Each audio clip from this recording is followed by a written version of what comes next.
안녕하십니까 여러분. 자, 550 제 PSAT 언어 논리 강의 시작하도록 하겠습니다. 자, 올해 시험이요. 역시 전체적으로 난이도가 많이 상승했습니다.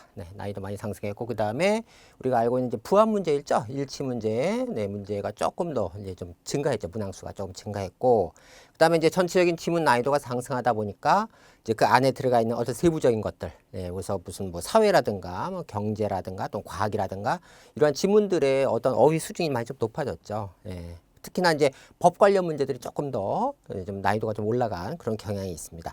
자, 그래서 우리 문제를 한번 살펴볼 텐데요. 기출 해설을 해볼 텐데, 전체를 물론 이제 다 해드려야 되겠지만, 또 여러 가지 상황상 어떤 대표 유형 중심으로 해서 그 문항마다의 어떤 유형별로 특징을 나눠서, 그래서 요거는 어떻게 접근하는가, 또 요 문제가 과연 뭘 요구하는 것인가, 이런 것들 중심으로 한번 살펴보도록 하겠습니다. 자, 우리 첫 번째 문제 보시죠.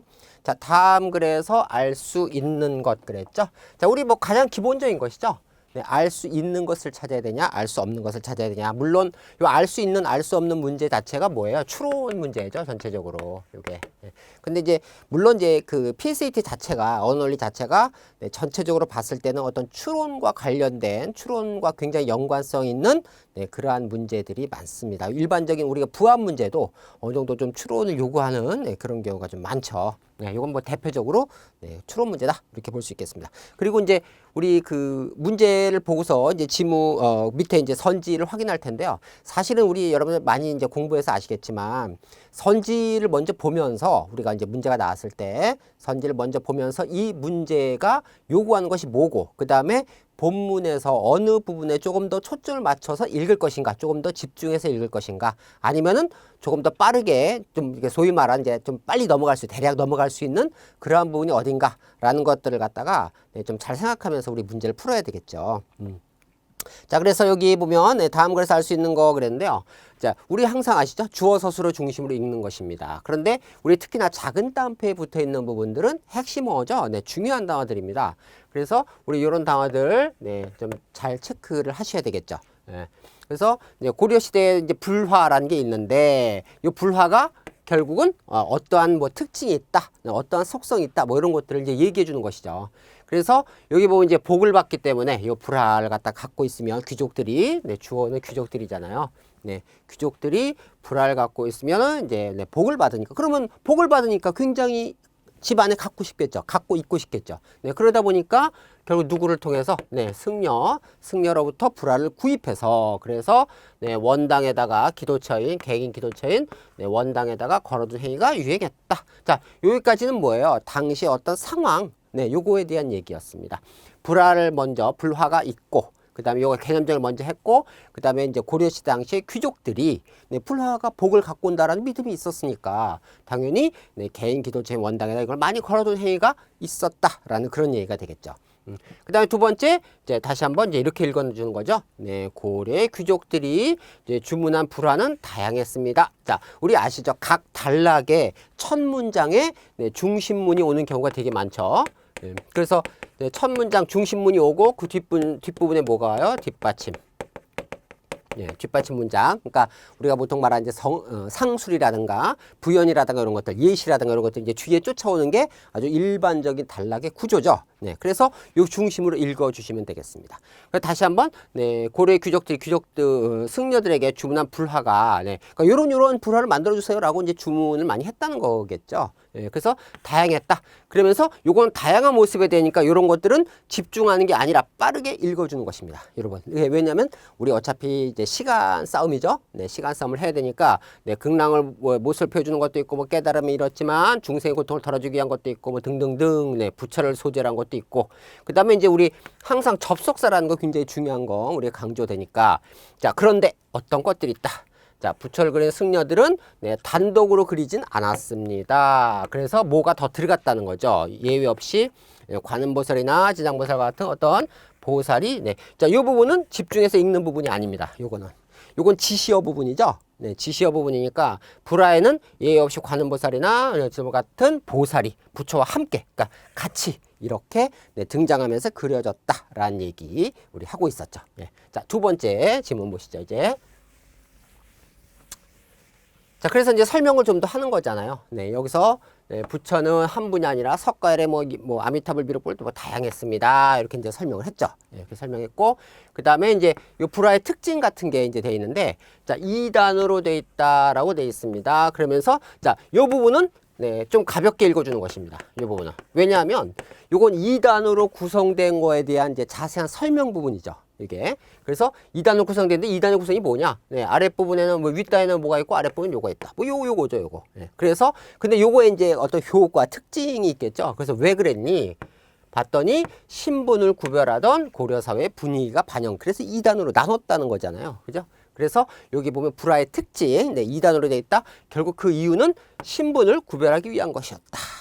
그 다음에 다음 문장, 첫 번째 문장 뭐죠? 중심문, 고려 불화의 크기는 네, 다소 큰 편이었다. 조그마하지 않았다. 네, 큰 편이었다. 그래서 일례로 예시니까 네, 요건 예시에 대한 거니까 요거는 가볍게 좀 빨리 읽어주는 거죠. 이 부분은 마찬가지 네, 가볍게 빨리 읽어줍니다. 물론 이제 우리 선지에서 이렇게 가볍게 읽는 부분에 대한 거가 이제 나올 수도 있죠. 네, 등장할 수 있어요. 그럴 때는 어쩔 수 없죠. 그럴 때는 선지에 만약에 그런 상황이 있다면 그 선지의 내용을 보고서 다시 이 부분을 좀 더 네, 파악하는 그런 방법을 취하는 겁니다. 왜냐하면 우리가 이제 처음부터 이걸 갖다가 글이 기니까 어차피 네, 언어 논리는 길잖아요. 그래서 이 긴 걸 갖다 하나하나 다 초점을 맞춰서 읽다 보면 한 문제 푸는데 뭐 5분, 10분 이상 막 걸릴 수도 있는 그런 상황이잖아요. 네, 그래서 시간 내 하려면 네, 그런 상황들을 네, 좀 파악해서 움직이셔야 되겠다라는 얘기죠. 그래서 여기 내용 네, 이렇게 읽어주면 되는 거죠. 네. 자, 그런데 뭐 역시 접속사 우리 집중해서 보셔야 됩니다. 그런데 관음보살 그린 그림에도 아랫단에는 어떻게 됐고, 요거 아랫단 윗단 이렇게 주어 나오는 거 보니까 위에 거하고 같은 거죠. 예, 같아요. 구조가 같습니다. 요게 그래서 이렇게. 그래서 결국 뭐가 나왔다? 신분을 구별하던, 네, 요게 이제 나오고 있는 것이죠. 네. 그래서 이렇게 해서 우리, 네, 문제 내용이, 네, 여기 이제 맞춰있는 내용이 그거죠. 고려가의 불화가 이렇게 이거 반영된 결과라고 우리가 할 수 있다라고, 네. 자, 그러면 이제 요걸 바탕으로 해서 우리 네, 선지의 내용을 한번 확인해 보는 것이죠. 그래서 1번은 네, 충선할 때 숙청한비는 관음보살과 아미타불이 자, 요거 확인하면 되는 거죠. 위에서 아미타불을 하고 근데 2단인데 2단이 신분 차별, 그러니까 차이를 나타내기 위해서인 거죠. 그러니까 대등한 경우면 안 되는 거죠. 그래서 1번은 안 되는 거죠. 2번도 마찬가지 네, 고려시대는 승려들이 귀족의 중을 받아들여서 불화를 사찰에 걸어두고 그 후손들이 내세 복을 받게 해달라 그랬는데요. 네, 이런 것들 우리 네, 1번 1문단 부분에서 우리 어느 정도 확인할 수 있는데 예, 사찰에 거는 게 아니라 개인 그 기도처에다 건다고 그랬죠. 원당. 네, 그죠? 그다음 3번 마찬가지. 네, 고려시대에 그려진 불화는 귀족으로 묘사된 석가열애가 그림의 윗단에 배치되고 아랫단에 평민이다 뭐 이렇게 되는데 역시 평민 신분의 그런 내용은 이제 본문에 없었던 거죠. 4번 마찬가지 고려시대에 그려진 불화의 크기가 큰 것은 큰 이유가 있었죠. 네. 큰 것은 네, 그 안에 나와 있는 것처럼 뭐 화가들 사이에 여러 명의 뭐 등장인물 하나의 그림 안에 동시에 표현하는 뭐 관행이다 그랬는데 네, 요거는 네, 위에 거하고 관련이 없죠. 네, 역시 본문하고 관련이 없고 이제 5번에서 네, 고려시대 불화 중에서 부처가 윗단에 배치되고 여기 2단 구성이었잖아요. 이거 왜 한다고 그랬어요? 신분. 네, 신분. 그래서 신분을 구별하던 네, 것과 관련이 있다 그랬으니까 네, 답은 5번이 되는 것입니다. 네, 이렇게 해서 우리 네, 풀어주시면 되겠죠. 네. 다음 문제 보시죠. 자, 부합 문제입니다. 근데 제가 조금 아까도 말씀드렸지만 이제 부합 문제가 일반적으로 이제 내용일치 문제인데요. 예, 그런데 쉽게 풀 수 있는 것도 있어요. 네, 쉽게 풀리는 것도 있으나 그러나 어떤 추론적인 걸 요구하는 것도 있고 그렇습니다. 네, 언어 논리가 전체적으로 그렇다고 제가 처음에 말씀을 드렸어요. 네, 자, 역시 자, 부합하지 않는 것, 네, 않는 것입니다. 우리가 보통 이제 알타여족 뭐 얘기하는데 그거에 관련된 내용이죠. 예, 여기 내용이. 그래서 이제 요 밑에 선지를 보면 역시 뭐예요? 뭐 비교 언학적 근거 얘기하고 그다음에 뭐 최근에 한국 개통연구 어떻고 뭐 등등등 얘기합니다. 그래서 내용 일치는 빠르게 체크를 하면서 빠르게 읽어주면서 선지의 내용과 대응하는 방법. 네, 그게 가장 좋습니다. 자, 그래서 여기 보면, 네, 자, 한국어가 알타여군에 이렇게 속한다라는 거, 이제 기본적인 거, 우리 많이 알고 있는 거잖아요. 그런데 우리, 역시 이게 이제 1문단의 내용이죠. 그런데 우리가 봤을 때, 자, 1문단에서요, 첫 문단에서 보통 첫 부분에서는 어떤 현황 제시나 개념 정의주를 많이 보통 해줘요. 보통 지문에서. 그 다음에 이제 우리가 조금 더 초점을 맞춰야 될 부분이 어디냐면, 그 끝부분이죠. 일문단의 끝부분. 예. 이 일문단의 끝부분에 보면 보통 뭐가 나온다? 네, 논지 제시. 네, 또 뭐 문제 제기라고 많이 얘기하죠. 예, 문제 제기 또는 논제 제시 부분이 이 부분에서 우리가 좀 더 집중해서 본다면 우리 뒤에 있는 본문의 내용이 어떤 것이 나오겠구나 라는 거 우리가 이제 보통은 알 수가 있죠. 어느 정도 짐작이 되는 경우가 많죠.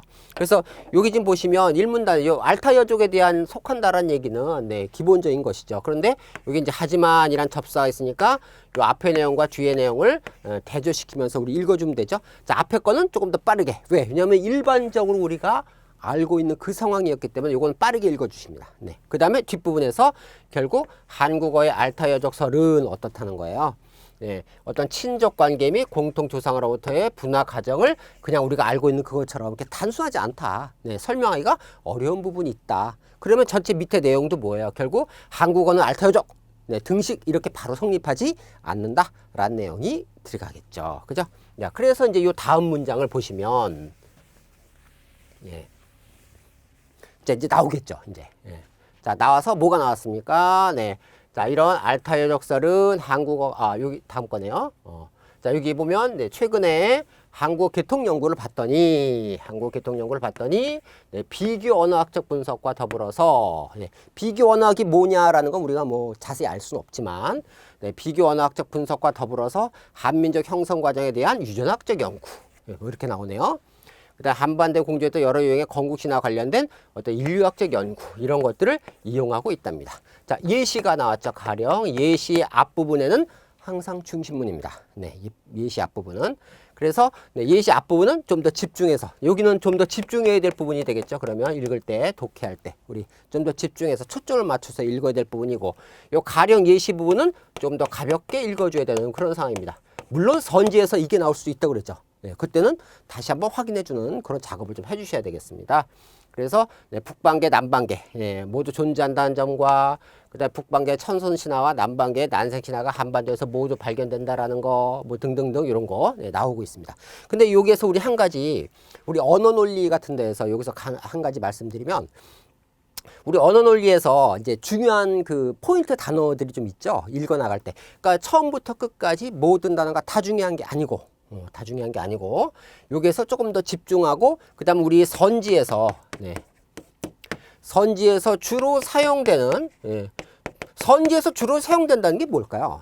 선지에서 주로 사용된다는 건 함정을 판다라는 얘기입니다. 함정을 파기가 쉽다. 이쪽에서. 왜냐면 그래야 우리가 좀 점수 주기 위한 시험은 아니잖아요, 이게. 예. 그러다 보니까 네, 주로 사용한다는 건 함정을 파거나 좀 어렵게 만드는 그런 상황들이 있는데 그런 경우가 이제 뭐가 있냐면요. 여기 간단히 우리 아는 분도 많으시겠지만 일단 첫 번째가 우리 이런 거 있죠. 전체, 전부가 이렇게 했다. 아니면 모두 이런 거 있죠. 근데 요거하고 반대되는 단어가 있겠죠. 어떤 일부가 이렇게. 그러니까 어느 부분은 전부 모두가 이렇게 했다라는 얘기가 있는데 사실은 그게 아니라 일부만 이렇게 했다. 이런 것들이죠. 그러니까 요게 본문에는 전부라고 돼 있지만 우리 선지에선 일부가 이렇게 할 수 있다. 그 얘기예요. 여기가 제가 이제 말씀드리고 싶은 부분은. 네. 그리고 네. 마찬가지죠. 본문에서 예를 들면 이런 게 이제 대조적인 어휘들 있죠.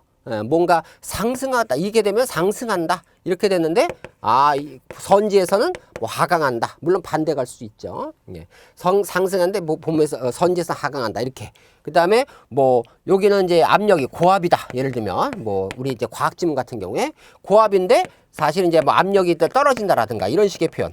예.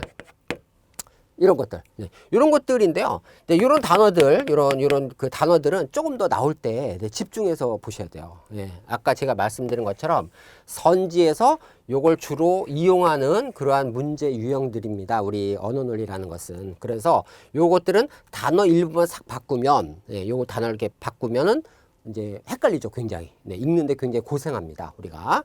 그래서 이런 부분들은 좀 더 집중. 그러니까 이런 것들 마찬가지예요. 여기 모두 발견된다. 여기도 나와 있는 것들, 이런 단어들이 나왔을 때는 좀 더 집중. 그러니까 둘 다 있는지 아니면 일부에서만 있는지 이런 것들을 우리 선지에서 많이 쓰기 때문에 이런 것들을 좀 잘 보셔야 된다라는 그런 얘기가 되겠습니다. 예.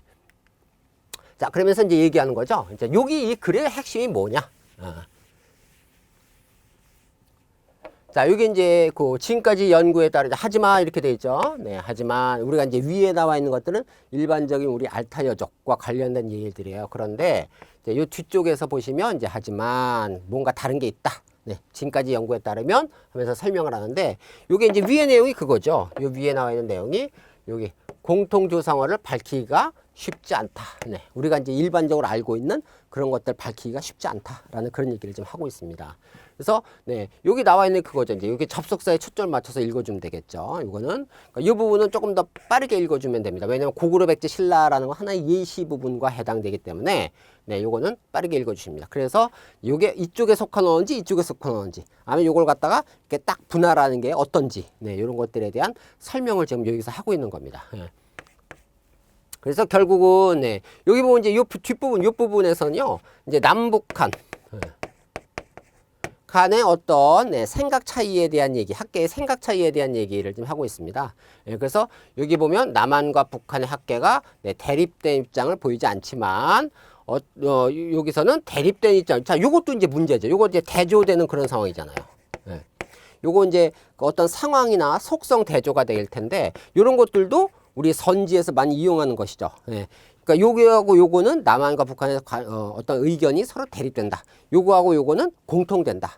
네. 뭐 등등등 이렇게 설명을 하는데 이것도 역시 네, 문제에서 선지에서 이렇게 섞어서 설명하다 보면 굉장히 헷갈리게 되고 네, 시험을 풀 때, 시험 문제를 풀 때 굉장히 고생하게 되는 그런 부분입니다. 그러니까 고생하니까 결국 이제 제가 계속 말씀드린 건 어떤 거예요?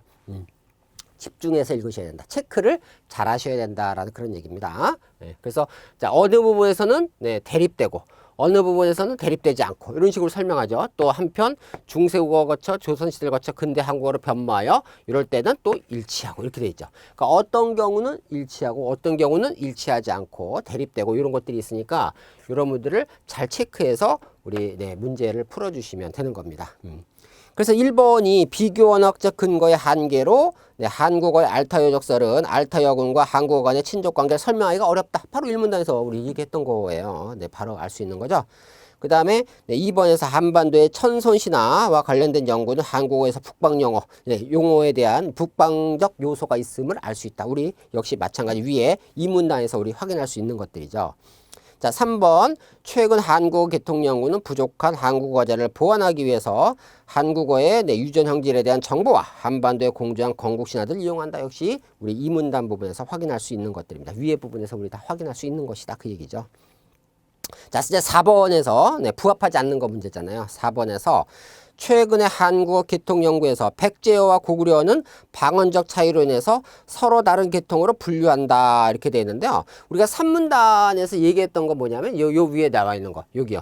여기서 지금 우리가 지금 하고 있는 거는 이 세 언어가 어떻다는 거예요. 서로 다른 언어인지 아니면 방언적 차이만을 지닌 하나의 언어인지에 대해서는 네, 여러 가지 의견이 있다는 거. 이거 이견이 있다는 거는 무조건 뭐 다르다, 무조건 같다 이런 의미가 아니잖아요, 이게. 예, 그런 의미가 아니고 조금 네, 알 수 없는 부분이 있다라는 그런 얘기가 되겠습니다. 그죠? 자, 이 세 언어가 서로 다른 언어냐, 아니면 방언적 차이만을 지닌 그런 하나의 언어냐. 네, 이 부분에 대한 것은 네, 생각이 여러 가지가 있다, 이견이 있다라는 부분이었기 때문에 그래서 여기서 답이 네, 4번이 되는 것이죠. 부합하지 않는 거. 자, 5번도 이제 중세국어에서 현대 한국어에 이르는 한국어 형성 과정에 대한 남북한의 요거는 맨 끝에 있습니다. 여기. 네, 여기.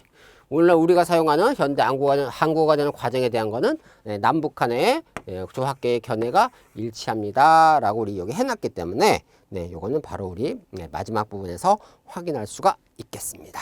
그죠? 네, 이렇게 우리 문제 풀어주시면 되는 것이었습니다. 네.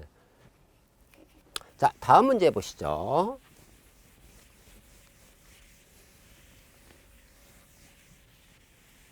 우리가 이제 그 앞에서 풀었던 문제들은 뭐예요? 이제 그 일단 추론적인 문제하고 그다음 이제 부합 문제 이런 것들이었는데 요거는 이제 조금 다르죠, 살짝. 네, 그래서 다음 글에 기역과 니은에 들어갈 말을 가장 적절하게 네, 나열한 것은 그랬습니다. 물론 이제 지문 자체가 굉장히 복잡한 건 아니에요. 네, 그건 아닌데 우리가 이제 이런 빈칸 문제 같은 경우 있죠, 우리 빈칸 넣기. 네. 빈칸 넣기 당연히 어떤 문제예요? 추론 문제죠. 빈칸 넣기는 추리해야 되는 상황이죠. 그런데 우리가 이제 생각해 봤을 때 이 빈칸이 이제 처음 부분에 있을 것이냐, 처음 부분에 있느냐, 아니면 중간 부분에 있느냐, 아니면 끝 부분에 있느냐에 따라서 좀 상황이 다르죠. 좀 찾는 게 다릅니다. 그죠? 그래서 우리가 이제 물론 이제 뭐 딱 떨어지는 건 아니겠지만 주로 처음 부분에 있다는 얘기는 역시 전체 주제문, 중심문, 이런 것들이 될 가능성이 높잖아요. 물론 이제 그 단락에서도 해당될 수도 있겠지만 전체 주제문이나 그 각 단락의 어떤 주지와 관련된 내용이 있을 수 있기 때문에 그래서 그 부분 쪽 그 밑에 전체적인 걸 갖다가 아우르는 그런 상황이 좀 필요하겠죠. 근데 이제 중간 부분 같은 경우는 이제 각 앞뒤 문장을 주로 봐야 되겠죠. 여기는. 왜냐하면 이제 중간 부분이다 보니까 뭐 주장과 근거라든가 그다음에 중심문과 예시라든가 뭐 이런 것들이 나올 가능성이 높고, 그죠? 어떤 각 문장 간의 연결, 중간이니까 각 문장 간의 연결, 관계, 어떤 문맥 상황들, 이런 것들을 집중해서 보는 게 더 좋겠습니다. 이런 거는. 그 다음에 이제 끝부분에 있다는 얘기는 뭐예요? 어떤 끝부분도 역시 전체 주제문이 될 가능성이 높죠. 결론이라든가, 어떤 주제문, 이런 것들이 될 가능성이 높으니 전체 내용을 아우르는 것, 이것이 좀 필요하겠죠. 그래서 이런 거에 초점을 맞춰서 읽어주시면 됩니다. 근데 요 같은 경우는 역시 이제 좀 처음 부분에 있다고 봐야 되겠죠. 이게. 그래서 들어갈 말 가장 적절하게 이제 나열한 것이다라는 건데, 여기 보면 축산업은 하면서 얘기했습니다. 읽을 때 축산업은 50년 동안 완전히 바뀌었다. 자, 예를 들어 이해시죠? 자, 어떻게 바뀌었냐?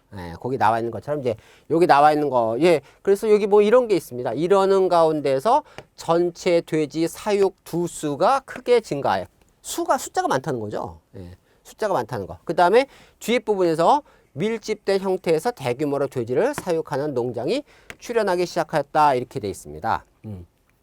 그럼 요거는 물론 이제 처음에 빈칸이 있긴 하지만 전체 주제문은 아니고요. 여기 보면 50년 동안에 완전히 바뀐 거에 대한 예시 부분에서 나왔으니까 요거에 대한 답은 요 부분 안에 있다. 이렇게 보시면 되겠죠. 요거 같은 경우는 뭐 어렵지 않죠, 이거.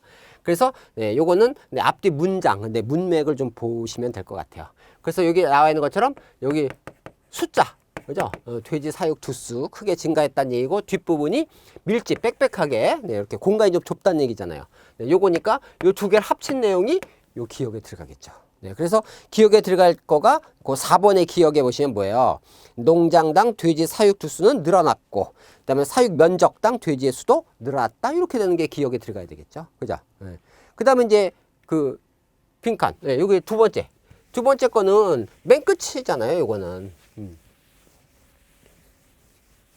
자, 여기 보면 이제 정리하자면 이렇게 돼 있죠.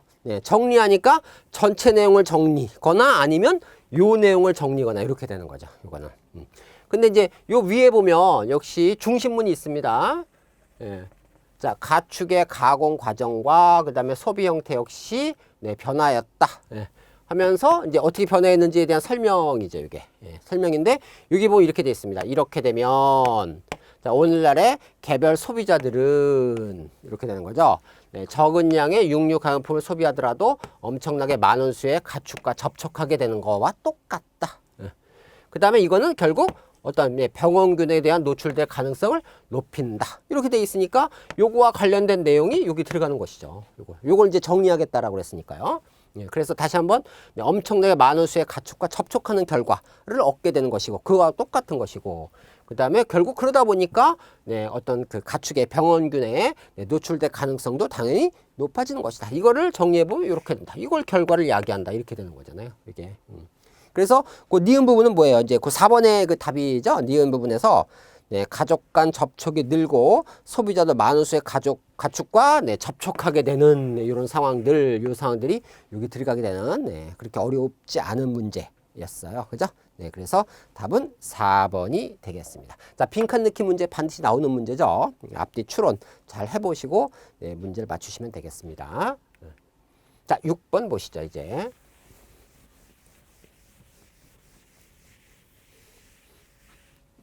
자, 다음 글에서 알 수 있는 거 그랬으니까 이제 앞에 나왔던 추론과 비슷한 문제가 되겠습니다. 우리 많이 들어보셨죠? 미란다 원칙이라고 그래서 여기 자, 작은 따옴표에 들어있는 건 항상 중심문이다, 핵심 개념어다 이렇게 생각하시면 되겠어요. 그래서 미란다 원칙이라는 게 있습니다. 물론 개념 정의를 했죠. 이런 거다.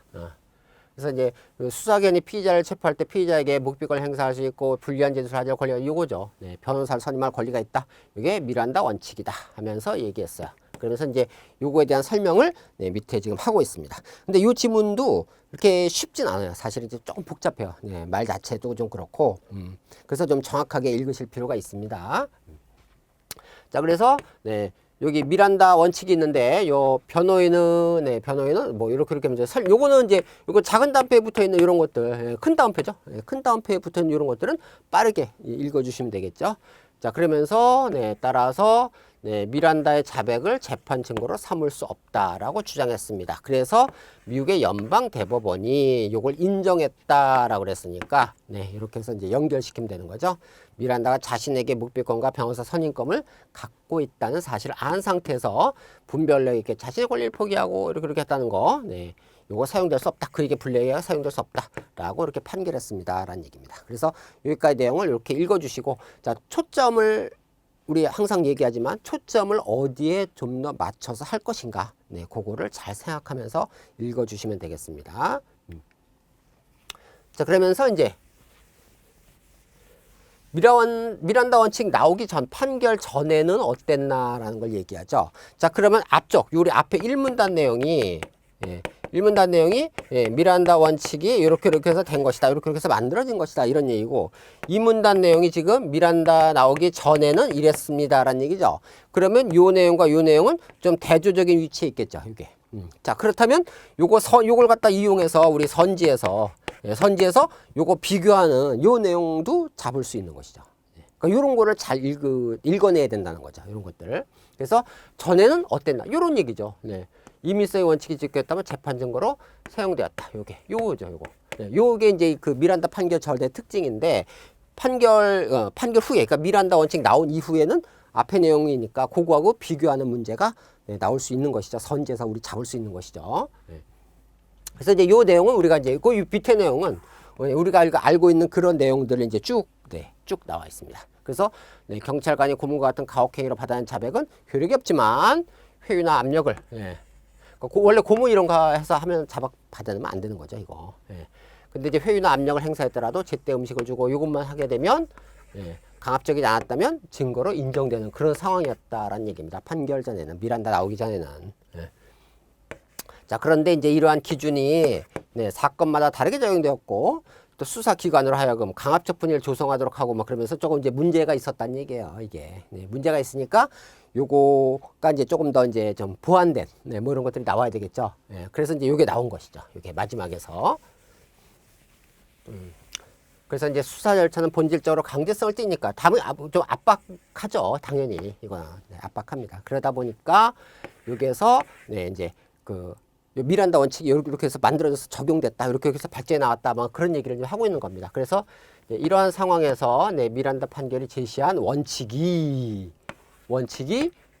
첫 출발이다. 이것도 마찬가지. 이런 것도 우리 집중해서 읽어야 될 단어인데요. 이게 첫 출발이라는 건 시초잖아요. 시초. 그죠? 시작. 자, 여기에서 시작된 게 요거였다라는 얘기인데 요게 이제 시작됐다는 이런 얘기도 사실은 우리 선지 부분에서 우리 PSAT 언어 논리에서 선지 부분에서 잘 잡는, 그러니까 잘 만들어내는 것이에요. 그러니까 여기에서 시작된 거다. 그러니까 요 앞에 내용을 좀 다른 걸로 바꾼다든가 이렇게 하는 거죠. 그래서 이런 단어들 우리 앞에서 모두나 거의 이런 단어들 집중하라고 그랬잖아요. 거의 일부 이런 거. 이런 거 집중하고 마찬가지 이런 단어도 마찬가지. 어디가 시작된 것이다. 여기가 시작점이다. 출발점이다. 근데 요게 A가 출발점이다라 그랬는데 선지에선 B라고 해버리면 요걸 갖다가 빨리 잡아내 줘야 된다라는 그런 얘기예요. 우리 언어 논리에서. 그래서 이 내용을 이렇게 한 것입니다. 그래서 1번이 미란다 원칙을 확립한 재판에서 미란다는 무죄 판결을 받았다. 뭐 이런 내용은 우리 알 수 없는 것이죠. 우리 1문단에서 알 수 없는 거고 2번도 마찬가지로 미란다 판결은 권리에 있어서 임의성의 원칙 부분을 보시면요. 그 권리 부분이 아니고요. 뭐 그 나와 있는 그 증거 능력? 그거에 대한 얘기죠, 이게. 증거 능력이 어느 정도 있느냐 없느냐 뭐 그거에 관련된 얘기이기 때문에 답이 아니죠. 자, 3번도 미란다 판결은 법원이 수사기관에 행하는 고문과 같은 가혹행위에 대해서 수사기관의 법적 책임을 묻는 시초가 되었다 그랬죠. 요 수사기관의 어떤 법적 뭐 이런 거는 요 내용인데요. 요 내용인데 예, 요거하고 직접 관련이 없죠, 지금. 네, 관련이 없기 때문에 답이 아닙니다. 자, 4번에서 미란다 판결 전에는 수사 과정에서 강압적인 요소가 있었더라도 피의자가 임의적으로 진술한 이런 거 있죠. 네, 앞에 나왔던 거. 네, 임의적으로 진술한 이런 것들은 네, 자백의 어떤 증거 능력이 인정될 수 있었다. 뭐 등등등. 요걸 그래서 우리가 네, 앞에서 찾아낼 수 있는 것이었기 때문에 요게 답이 되는 것입니다. 5번은 뭐죠? 미란다 판결에서 연방 대법원은 피의자가 네, 변호사 선임권이나 묵비권을 알고 있었다면 경찰관이 이를 고지하지 않. 이거는 맨 첫 번째 1문단에서 우리 네, 확인하는 그런 내용이 되겠습니다. 네, 그래서 이런 식으로 해서 우리 네, 그 내용들 추론을 해서 이렇게 하면 되겠죠. 그리고 우리 다시 한번 이 추론 문제라는 것은 네, 우리가 이제 부합 문제 같은 경우는 여기요. 네, 부합 문제 같은 경우는 그 선지가 나와 있는 그 부분. 네. 네, 부분을 갖다가 중심으로 해서 네, 읽어주면 돼요, 사실은. 그래서 요거는 네, 좀 잘 보이는 편이죠. 그런데 이제 추론 같은 경우, 추론 같은 문제는 요 일부분으로 답이 나오는 경우도 있어요. 네, 있는데 그게 아니라 좀 우리가 이런 단어 있죠, 조합. 네. 조합한다는 얘기는 뭐예요? 그러니까 그 우리가 보통 봤을 때 부합 문제는 네, 그냥 예를 들면 여기라면은 네, 여기만 보면 어느 정도 나오는 답이 나오는 그런 경우가 많은데 이제 이 추론 같은 경우는 예를 들면 이런 경우죠. 예, 이거에 나와 있는 거 같은 문단인데 요거의 답을 찾기 위해서 여기에 나와 있는 내용과 뭐 여기에 나와 있는 내용을 이렇게 합쳐야 이게 이제 답이 나올 수 있는 뭐 이런 상황들, 이런 상황들이 추론 문제가 되겠습니다. 그래서 아무래도 추론 문제가 조금 더 어렵고 네, 복잡하니까 네, 이런 것들 좀 집중해서. 그래서 역시 이제 그 추론 문제가 전체적으로 언어 논리에 많다는 거가 이런 이제 복잡성을 좀 요구하는 거죠. 그러니까 좀 다양한 생각과 깊이 있는 생각을 요구하는 그런 시험이기 때문에 예, 그래서 문제 자체도 이런 그 경향을 띠게 되는 것입니다. 자, 이제 우리 한번 넘어가 보죠. 이제 자, 10번이 되겠습니다. 이제요.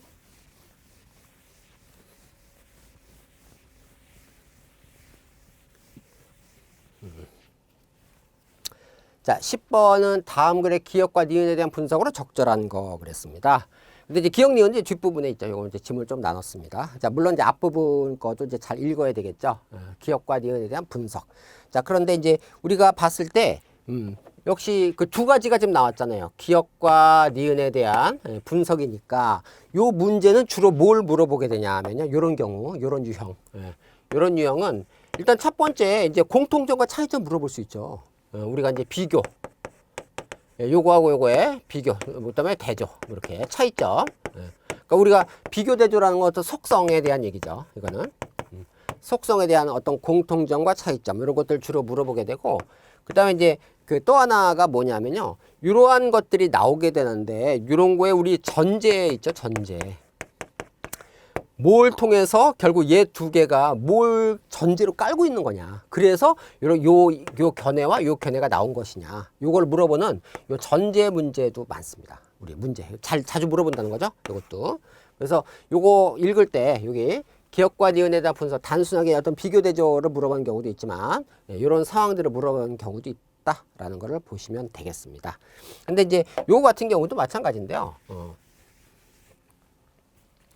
여기 뭐 이제 그 1문단에서 보시면 우리 1문단에서 보시면 이제 전쟁의 어떤 상흔, 네, 전쟁의 상처인데 우리가 이제 그 영화에도 많이 나오죠. 네, 전쟁 그 안에서 이제 말 그대로 이제 그 총알이 날아다니고, 네, 포가 터지고, 그다음에 이제 막 끔찍한 장면들 나오죠. 네, 포 맞고 그러면 이제 그 총알 만다다가 이러면 그런 상황들 보다 보니까 뭐가 네, 어떤 심리적 외상 이런 게 이제 문제가 됐다는 얘기를 지금 하고 있는 것입니다. 여기. 예. 그래서 이 내용 읽어보면 결국은 이러한 정신적 증후군, 결국 이게 심리적 외상이잖아요. 이게 결국 그죠?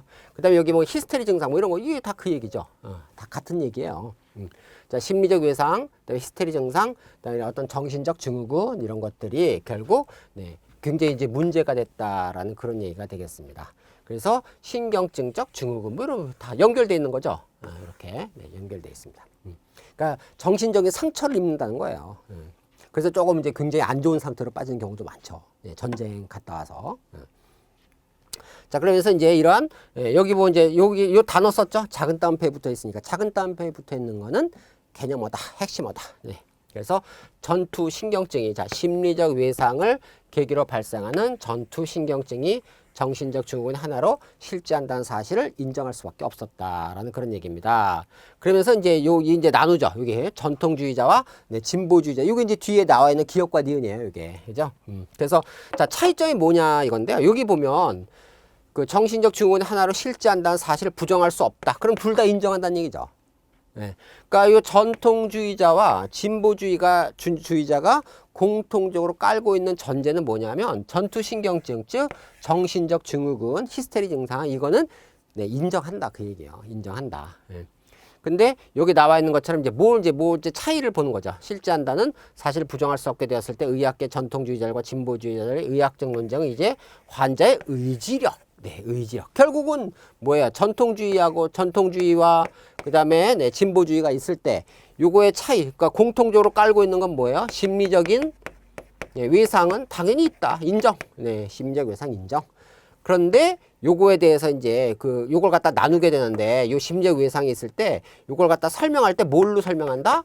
네, 의지력이 있냐 없냐 이걸로 설명하겠다 그 얘기예요. 그러면 결국 이 두 개가 결국 공통적으로 전제하고 있는 건 심리적 외상이고 그 다음에 요거의 차이점은 네, 의지력의 유무 네, 요거가 된다는 것이죠. 네, 그래서 요 뒤에 지문이 바로 그거입니다. 이제 여기 나와 있죠. 네.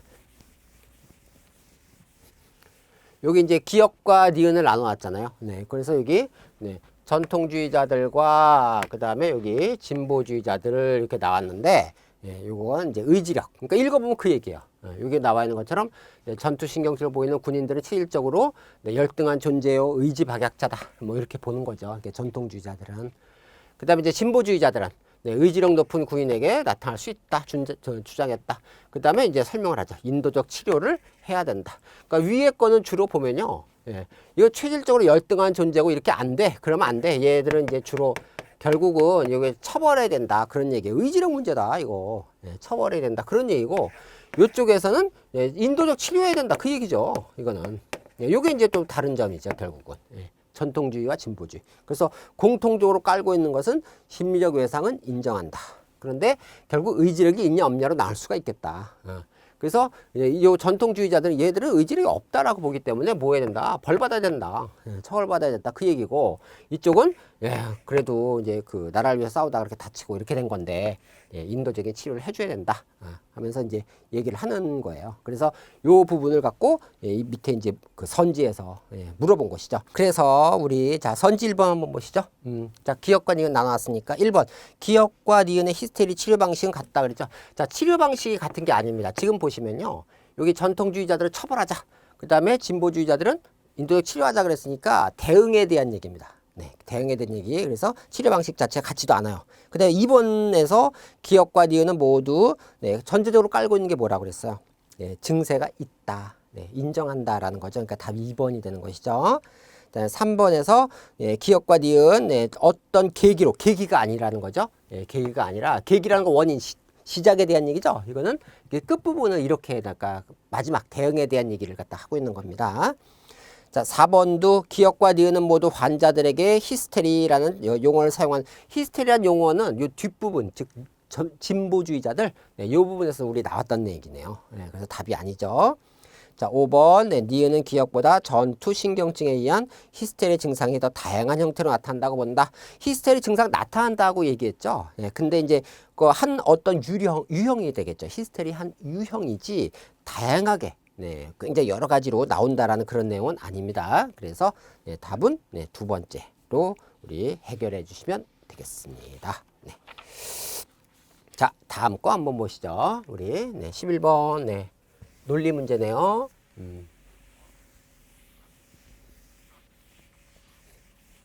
자, 우리 논리 문제는 네, 실마리를 찾는 게 중요하죠.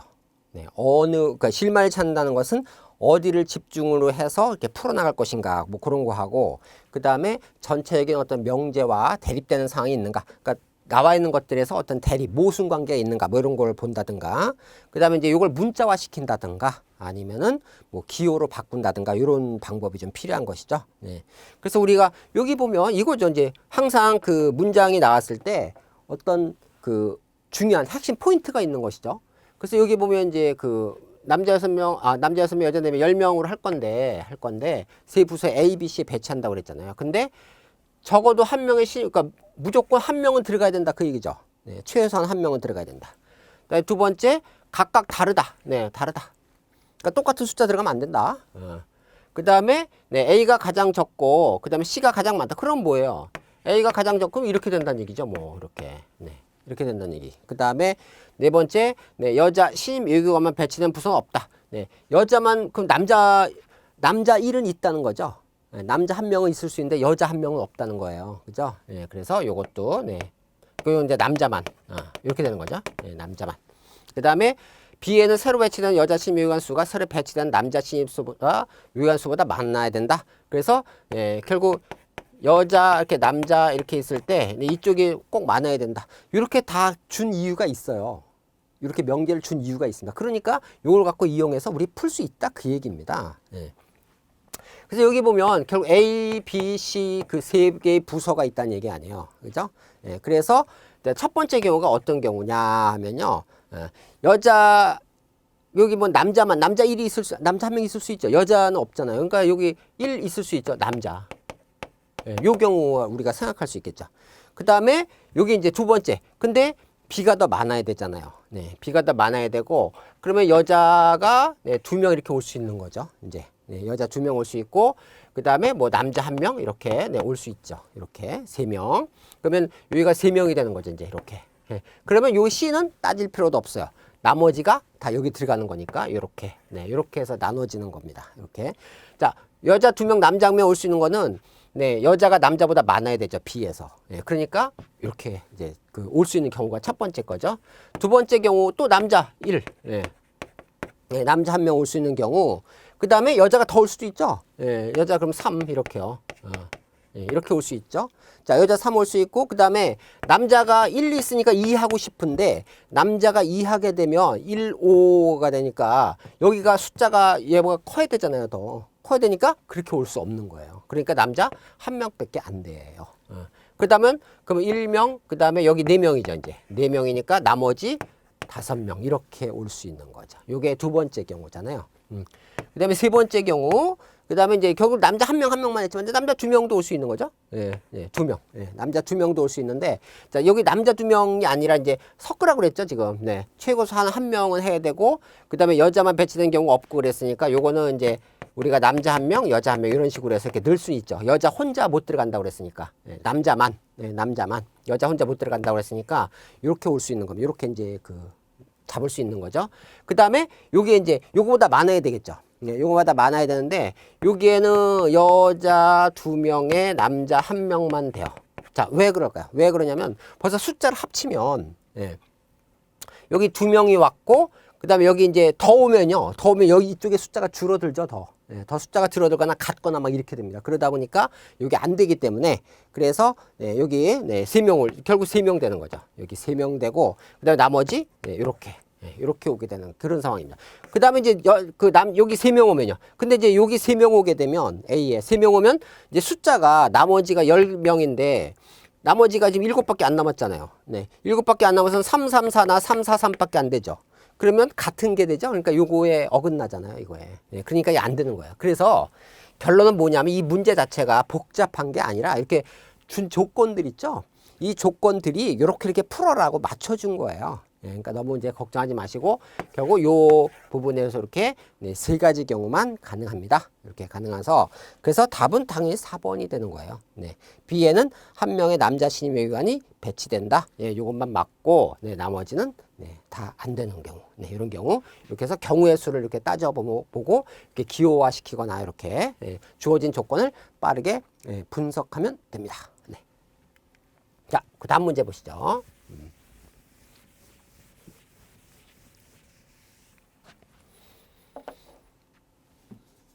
자, 13은 이제 갑, 병에 대한 견해에 대한 분석으로 적절한 것만을 보기 위해서 모두 골라라 이렇게 되어 있습니다. 저기 보면 갑, 을, 병 있죠. 자, 이런 문제는요. 결국은 갑이 얘기하는 거에 뭐의 핵심 포인트만 잡으면 되는 거예요. 이거는. 자, 갑이 얘기한 거 핵심이 뭐예요? 핵심 단어가 뭐냐는 거죠. 이거. 그 다음에 을 마찬가지, 병 마찬가지 이렇게 되는 거죠. 요것만 잡아주면 됩니다. 그래서 요거는 이렇게 생각보다는 이렇게 어렵진 않아요. 사실은 이게 이제 물론 이제 보기에서 요거하고 이제 연결시켜서 하는 게 조금 복잡해서 그렇지. 그래서 결국 여기에요. 값은 이거예요. 뭐 기술 모든 물질로 구현할 수 있다. 이 얘기입니다. 이게. 그래서 이게 값의 핵심이에요. 요 읽어보시면 우리 여러분들 다 읽어보셨겠죠. 두 번째, 을 마찬가지. 을은 뭐예요? 기술은 반드시 물질로만 구현되는 것이어야 된다는 말은 맞지만 그렇게 구현되는 것들을 모두 기술이라고 부를 수는 없겠다라고 그랬죠. 그러면 결국 어떤 물질로 구성되는 이거 있는데 뭔가 더 있다. 플러스 알파가 있다. 그 얘기예요. 결국. 그래서 이 플러스 알파가 뭐냐? 여기 나와 있죠. 여기. 여러분들 풀어보셨죠? 지성 이게 있어야 된다라는 얘기를 을이 지금 하고 있는 겁니다. 이게 기술에서. 자, 이렇게 정리하는 게 중요하죠. 이거는 빨리 풀 수 있는 문제입니다. 오히려. 그 다음에 병은요. 병은 근대 과학혁명 이후에 과학이 개입한 것들이 기술이라는 점을 부인하지는 않는다. 인정할 수 있겠다. 그런데 뭐가 더 있다. 뭐 그런 얘기죠. 그래서 여기 보면 이런 얘기도 나옵니다. 과학의 개입이 꼭 필요한 것은 아니다. 자, 여기 나와 있는 것처럼 기술이라는 점을 과학이 개입한 것들이 기술이라는 점을 부인하지 않는다. 그런데 결국 지성이 개입해야 되는 거 맞지만 과학의 개입이 꼭 필요한 건 요거에 이제 중심이죠. 이게 과학의 개입이 꼭 필요한 것은 아니다. 그 다음에 여기 나와 있는 것처럼 기술을 어떻게 해야 된다? 더 넓게 적용할 수 있도록 정의 자체를 바꿔야 된다는 얘기예요. 기술을 더 넓게 할 수도 있다는 거죠. 이게. 그래서 이 과정을 통해서 우리 기억, 니은, 디귿을 확인해 주면 되는 겁니다. 근데 이제 기억에서요. 기술을 적용하는 범위가 셋 중에서 갑이 가장 넓고 을이 가장 좁다 이렇게 돼 있죠. 근데 여기 나와 있는 것처럼 갑, 을, 병 요 비교하는 거 있죠. 비교하는 것 중에서 이 병 요기죠. 여기. 갑, 을, 병 중에서 병 같은 경우는 기술을 더 넓게 적용할 수 있도록 정의할 필요가 있다 그랬죠. 그러니까 우리가 갑의 어떤 정의 내용과 을, 병의 정의 내용을 봤을 때 누가 더 큰 것이냐, 누가 더 작은 것이냐를 생각할 수가 없는 거죠. 이거는 더 확대해야 된다. 이게 확대가 또 얼만큼 더 크게 확대될 수 있는 거잖아요. 그러다 보니까 기억은 답이 아닙니다. 니은은 을은 모든 기술에는 과학이 개입돼 있다라는 주장에 동의하지만 요거 얘기한 거죠. 을에서 얘기한 거고 병에서는 뭐야 꼭 필요한 건 아니다 그랬으니까 니은 맞는 겁니다. 자, 디귿은 병은 시행착오를 거쳐서 발전해온 옥감체적법을 옥감체적법은 하나의 어떤 기술이죠. 하나의 기술이니까 갑에서 뭐라고 그랬어요? 모두 다 물질로 구성된다라고 그랬으니까 그 내용은 이제 됐죠. 그런데 마찬가지 여기 갑은 그렇지 않다 그랬는데 갑도 인정된 거죠. 갑도 인정되고 병도 인정되고 병은 시행착오를 거쳐서 발전해온 옥감 제작법을 기술로 인정하지만 갑은 갑은 처음에 시작할 때 뭐라고 그랬어요? 모두 다 모두 물질로 구현된 것은 모두 다 기술이다. 이렇게 얘기를 했으니까 맞지 않는 내용입니다. 그래서 우리 이거 답을 아마 여러분들 쉽게 찾을 수 있었을 것 같아요. 니은이 답이 되겠어요. 자, 15번 보시죠, 이제. 자, 추론할 수 없는 건데요. 앞에 나와 있는 알 수 있는 것, 알 수 없는 것 문제하고 거의 같다고 보시면 돼요. 이거는. 그래서 이제 여기 나와 있는 것처럼 추론할 수 없는 거라는 건데, 요것도, 그래서, 굉장히 이제 복잡하진 않은데, 여기 이제 그 나와 있는 그 조사 내용이나 이런 그 관찰 사례나 이런 것들, 이런 것들만 잘 분석하시면 돼요. 요거는. 그래서 여기 읽어 나갈 때 초점을 잘 맞춰 주시면 됩니다. 그래서 여기 보면 행복한 결혼 생활, 규칙적인 운동, 이게 이제 장수에 필요한 조건. 우리가 보통 이제 많이 알죠. 오래 사시는 분들이 되게 이런 경우죠. 그다음에 또 하나 조건이 뭐예요? 이런 거 먹으면 안 된다. 요 얘기를 지금 세 가지 좀 하고 있어요. 자, 그래서 이걸 증명하기 위해서 뭐 했다는 거예요? 결국, 이제 전국 평균에 못 미치는 이런 사람들. 조기 사망자는 결국 이제 위에 거하고 반대되는 상황이죠. 대립되는 상황이에요. 그러다 보니까 이제 구성해서 한번 집단 X를 구성해서 한번 해봤더니 이런 거 이제 잘 보면 되죠. 이 열구에 부합하지 않는 사례는 한 명도 없었다. 장수인은 다 이거 다 됐다. 그 얘기죠. 이거 다 갖고 있었다. 그러면서 이제 여긴 추가니까 요거는 이제 기본적으로 했고 그다음에 밑에 나와 있는 추가 내용을 잘 분석해 주면 되는 것이죠. 예. 그래서 요거는 이제 결국 뭐냐면 네, 요 이제 체크를 잘 하셔야 돼요. 요거는. 그래서 밑에 나와 있는 내용에서 네, 어디 근데 여기 좀 그 약간 복잡하죠. 여기가. 그래서 여기 내용 읽어 나가면서 네, 행복하지 않은 사람들은 면역 지수가 낮았고 그다음에 이게 조기 사망자가 그럼 결국 이렇게 연결 이런 식으로 이제 표시해 주면 되는 거죠. 이거는. 네, 이런 식으로 표시해 주고 그다음에 기름진 음식을 즐겨 먹지 않는 사람들 그다음에 콜레스테롤 지수 낮게 나타났다. 그다음에 네, 조기 사망자는 높더라. 뭐 이런 식으로 이렇게 체크해 주면 됩니다. 이런 식으로. 위에 거하고 이제 반대되는 거죠.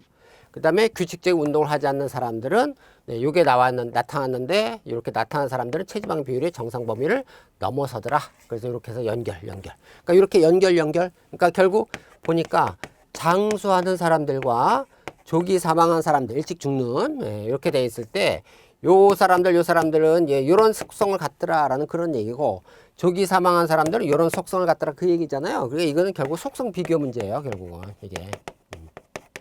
그래서 이렇게 해서 비교하면서 이렇게 네, 찾아주시면 되는 겁니다. 그래서 이제 선지 1번에서요. X에 속한 모든 사람은 규칙적으로, 이거는 당연한 거죠. 네, 이거는 네, 그 장기적으로 이렇게 오래 사는 사람들 얘기이기 때문에 장수하는 사람들 얘기니까. 그 다음에 2번에서 X에 속한 장수노인 중에서 혈중 콜레스테롤 수치가 높은 사람은 없다. 다 처음에 시작할 때 이제 이런 사람들이 장수한다고 그랬어요. 3번에서 X에 속한 조기 사망자 중에서 짜거나 기름진 음식을 즐겨 먹는 사람 없죠. 네, 결국 그래야지 장수하니까. 자, 4번에서 X에 속한 장수노인 중에서 네, 체지방 비율이 정상 범위를 넘어서지 않는 사람이 있다 그랬는데요. 없죠. 네, 여기 지금 위에 나와 있는 거 보면 장수노인은 모두 뭐예요? 규칙적 운동이죠. 장수노인은 전부 규칙적 운동이니까 규칙적 운동하는 사람은 어떻다? 정상 범위를 넘어선 사람은 없다. 이렇게 연결되는 거죠. 연결되기 때문에 이렇게 예, 연결되기 때문에 4번이 답이 되는 것입니다. 5번 마찬가지 X에 속한 조기 사망자라면 누구나 결혼 생활이 행복하지 않았거나 또는 예, 호르몬이 예, 적게 예, 분비되지 않았다 그랬으니까 역시 조기 사망자는 결국 이제 이런 것들의 예, 그 특징들이 있었으니까 거기하고 이제 매치를 시키면 되는 것이죠. 네, 그래서 답은 이제 4번으로 하시면 되겠습니다. 네. 그다음에 예.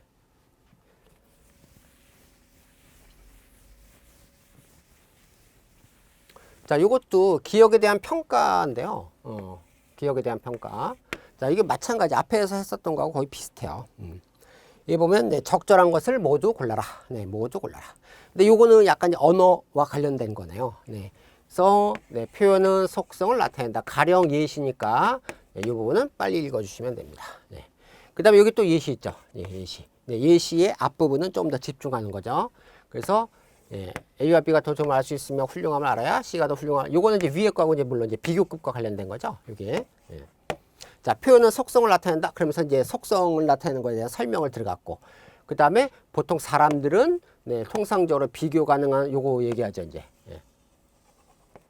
그래서 네, 선행해야 된다. 우리가 이제 선행이라는 단어가 나왔으니까. 선행, 그럼 후행, 이것도 나올 수 있는 거죠. 물론 후행이라는 단어가 있는 건 아니죠. 네, 그건 아닌데, 결국 뭐가 앞에 있어야 된다, 뭐가 뒤로 갈 수 있다. 이것도 역시 마찬가지예요. 이런 거 나올 때, 아, 선지에서 이거 헷갈리게 만들 수 있겠구나. 우리가 이제 짐작을 해야 되겠죠. 네, 그래서 이런 거 나올 때 항상 네, 그러니까 우리가 네, 이런 문제 풀 때 이런 단어들, 우리 그 언어 논리에서 주로 다루는 이런 단어들 나올 때 좀 더 집중해서 읽으셔야 된다라는 그런 얘기입니다. 예. 그다음에 예. 요것도 이제 뒤에도 마찬가지죠. 앞에 거하고 연결돼 있어요. 요것도. 자, 기억에 대한 얘기잖아요. 이제 기억에 대한 평가로 네, 적절한 거. 근데 두 가지 반박이 있으니까 이 반박에 대한 건 꼭 체크하셔야 되겠죠. 그죠? 네. 그래서 여기 보면 네, 첫째 비교급 관계로 요거잖아요. 요거. 네. 요거 하나. 그다음에 두 번째 여기 나와 있는 것처럼 어디 있습니까? 여기 이제 일단 첫 번째에서 비교급 관계를 아는 것이 속성을 아는 것보다 선행하는 명백한 사례들이 있다라는 얘기 이제 설명인데요. 이 설명 자체를 갖다가 너무 이렇게 어렵게 보진 않으셔도 됩니다. 이 부분은. 그래서 요거에 대한 요거는 지금 중심문이 딱 요것밖에 없어요. 요거. 중심문이 딱 요거고, 그 다음에 요거와 관련된 그냥 설명이니까 요건 그냥 이렇구나라고 이제 인정을 하시고, 그 다음에 그 다음 거를 이제 보시면 되겠습니다. 그래서 여기 보면 이제 둘째 나와 있죠. 결국 필요한 건 요 두 개밖에 없어요. 여기에서. 첫째 요거, 둘째 요거. 여기. 요걸 이용해서 우리 문제를 푸는 겁니다. 바로. 뒤에 밑에 이제 보기 있죠. 자, 기억에 대한 평가를 이제 물어봤으니까 요 기억의 두 가지 반박, 요거와 관련된 거를 밑에 보기와 해서 연결시켜서 우리 풀어주면 되는 겁니다. 그래서 이제 그 밑에 보기가 이제 쫙 있는데, 자, 첫 번째 거 기억 있죠. A가 B보다 C에서 유사함과 같은 관계를 이해하지 않고서는 유사하다라는 표현을 사용할 수 없다는 것은 기억을 강화한다 그랬죠. 우리가 이제 여기 결국 따져봤더니 강화 약화 문제네요. 그죠? 강화라는 거는 결국 뭐예요? 연관성이 깊은 걸 얘기하는 거죠. 위에서 말하는, 본문에서 말하는 것과 연관성이 깊은 게 강하고, 그 다음에 연관성이 없는 거, 약한 것이 약화고, 물론 이제 무관도 있죠. 관련 없는 거, 뭐 이런 것도 있습니다. 그래서 결국 기억 같은 경우는 비교급 관계 이해에 대한 얘기인데요. 속성 이해가 우선한다 그 얘기잖아, 이거. 그죠? 속성 이해가 우선한다는 얘기니까 강화가 맞는 거죠. 이거는. 그래서 기억 맞고. 니은 같은 경우는 읽어보시면 우리가 두 사람 중에서 어느 사람이 더 훌륭한지 하면서 얘기하는데, 요거는 결국은 비교급 관계 그 비교하는 거에서 속성 이해 결국 뒤처진다는 얘기죠. 요거 속성 이해에 뒤처진다는 얘기니까 요거는 기억을 강화하는 게 아니라 약화시킨다고 볼 수 있겠죠. 그 다음에 디귿은 인간이라는 속성을 그러니까 정의 자체에 대한 얘기죠. 정의가 가능하냐 불가능하냐는 얘기인데, 요거 디귿은 본문의 내용하고 직접 관련성이 없어요. 직접 관련성이 없으니까 답은 기억만 되는 것이죠. 요거는 이렇게 우리 찾아주시면 됩니다. 강화 약화 문제 무조건 출제되는 거죠. 언어 논리에서. 자, 요 18번도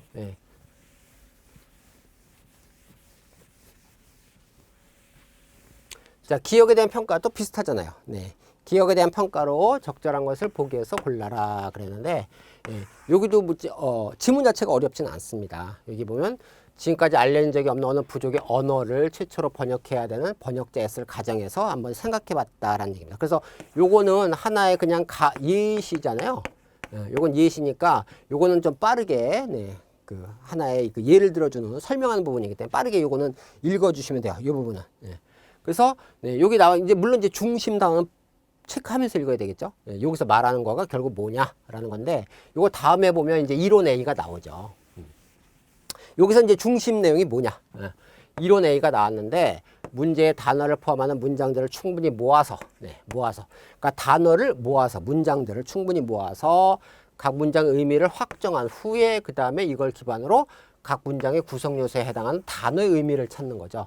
그러니까 단어가 있는데 이걸 갖다가 모아서 문장들을 충분히 모아서 의미를 확정한 후에 그 다음에 단어의 의미를 생각해 본다라는 거잖아요. 이게. 요 과정이에요, 요 과정. 요거는. 그래서 요거 뒤에도 역시 뭐예요? 예시. 예시니까 여기 예시는 빠르게 읽고 요 부분을 집중해서 읽어주시면 되는 거였습니다. 이것도 마찬가지로. 그래서 이것도 이제 그렇게 어렵진 않은데요. 여기도. 기억 같은 경우가 뭐냐면 보기에 1번 기억. 고래는 포유류다라는 의미를 확정하기 위해서는 먼저 포유류의 의미를 결정해야 된다는 점은 기억을 강화한다. 그런데 이거는 기억을 읽어봤더니 위에 거하고 반대되는 상황이죠. 이거는 반대되는 상황이니까 답이 아닙니다. 니은은 뉴턴 역학에 사용된 힘이라는 단어의 의미가 그랬죠. 단어 의미를 먼저 얘기하는 거죠. 단어 의미를 얘기하고 그 다음에 단어 의미가 뉴턴 역학에 의거해 결정될 수 있다는 점은 기억을 강화한다 그랬으니까 요거는 니은은 맞는 것입니다. 그 다음에 디귿은 토끼와 같은 일상적인 단어는 언어 행위에 대한 직접적인 관찰 증거만으로 근데 관찰 증거만 갖고는 안 되고요. 그것만 갖고는 안 되고 여러 가지를 모아야 되는 거죠. 여러 가지 사례들 요 사례들을 모아서 그래서 단어 의미를 갖다가 확정하는 그런 상황이니까 요거 디귿은 강화가 아니고 뭐예요? 약화인데 거기 약화라고 되어 있네요. 기억을 약화시킨다라고 되어 있으니까 결국 니은과 디귿이 답이 되는 것이죠. 그래서 이렇게 해서 우리 18번까지 문제 풀어봤고요. 잠시 후에 이어서 하도록 하겠습니다.